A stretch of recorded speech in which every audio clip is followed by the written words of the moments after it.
I'm Angie Austin with Oil and Gas 360, and we're here at EnerCom's 2017 Oil and Gas Conference.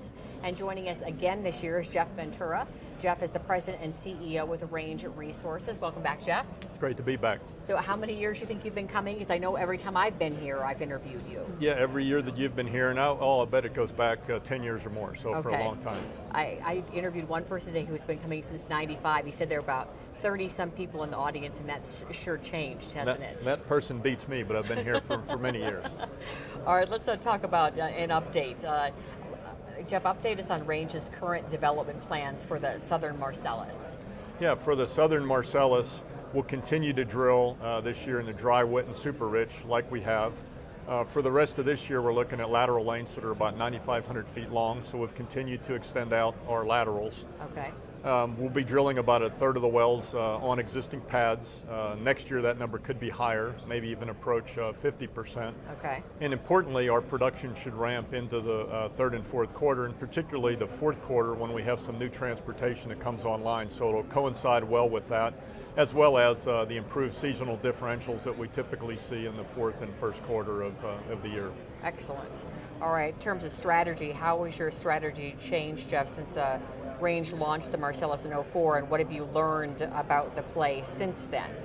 Yeah, back in 2004, in the discovery, we were at that point in time delineating with vertical wells, trying to figure out where the best parts of the play existed, and in addition leasing. If you kind of fast forward to 2007, we began 100% horizontal drilling and really cracked the code with the horizontal wells.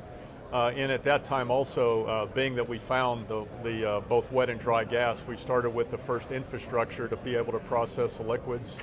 The next phase, or the third phase after that, really was holding the acreage that we had, as well as shoring up all the marketing to make sure we can move our product to good markets.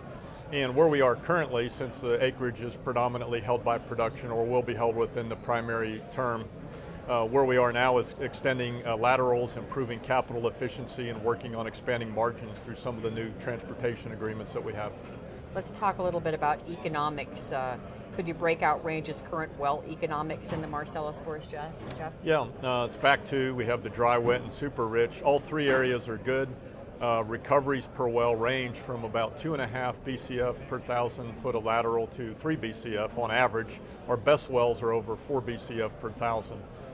Cost to drill and complete are somewhere around $660,000 per 1,000 foot of lateral to $850,000. So importantly, when you compare Range versus competitors in the southwest part of the play, our EURs per 1,000 foot are highest, and our costs per 1,000 foot are some of the lowest. So when you combine those, it generates some of the best economics. When you add that in with going back on existing pads, you get the advantage of taking advantage of the existing pad and road and infrastructure from a capital perspective.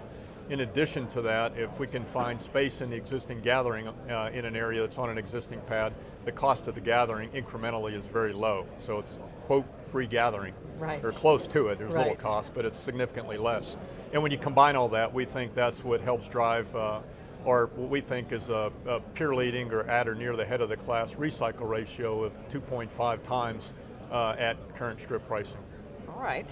Let's talk about your thoughts, Jeff, on how the introduction of LNG export terminals in the U.S. will impact natural gas producers, and how do you believe the planned export capacity will affect Range Resources specifically once more of the facilities are up and running?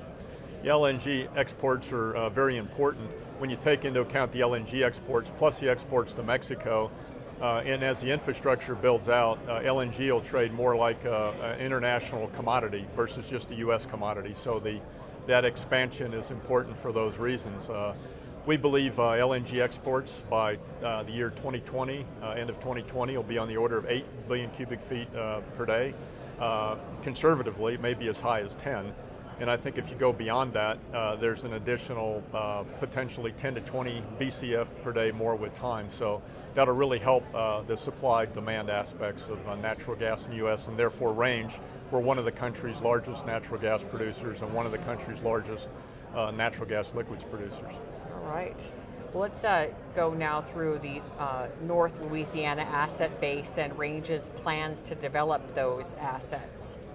Yeah, in North Louisiana, we have a big footprint. We have about 220,000 net acres of gas charge, stack pay potential.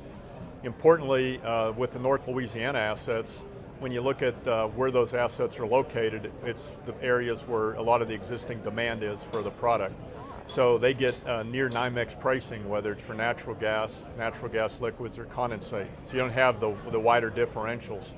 The other thing is, even when differentials in, say, Appalachia come back together and compress, you still have to pay the cost to transport the product to the Gulf Coast. So right. You don't only have the better differentials, you save the transportation costs. There's great infrastructure there, good stack pay potential, and we think when you look at the economics, for those reasons, they compete favorably with the Marcellus. In addition to drilling in and around Terryville Field and expanding that, there's good acreage to the south. We've drilled a couple of expansion wells with encouraging results. By the end of the year, we'll have at least 2 more wells in that area. So it sounds like a good year.